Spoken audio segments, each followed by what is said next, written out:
YSL RICO trial in limbo over allegations of judicial misconduct. The question now is whether Judge Ural Glanville should continue to oversee the case. 11 Alive's Grace King joining us now live from the Fulton County Courthouse. And Grace, how quickly could we get an answer here?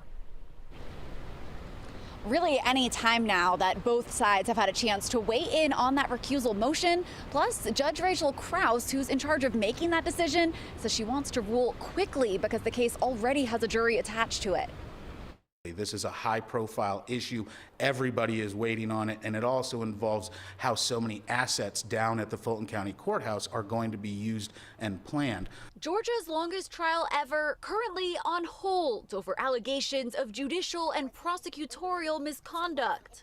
And it's basically being alleged that the state and judge are working together against the guaranteed constitutional rights of the defendants. Attorney Joshua Schiffer, who isn't affiliated with the case, says the out-of-court conversation between Judge Ural Glanville, prosecutors, and witness Lil Woody raises questions for the defense. Ex parte conversations are generally completely forbidden.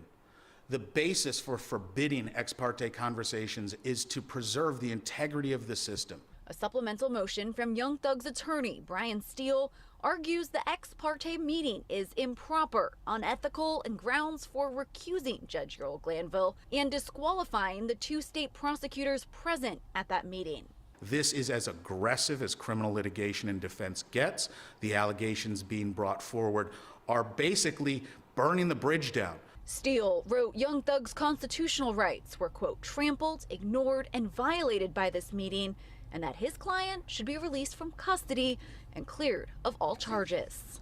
Brian Steele is one of the most experienced lawyers in Georgia. For a lawyer of his caliber to make the kinds of allegations included in this motion, that's pretty unheard of here in Georgia. Now, the deadline for the state to respond to that recusal motion passed just a couple minutes ago. As soon as we get our hands on a copy of it, we'll be sure to let you know what's in it. Live in Fulton County, Grace King, 11 Alive News. All right.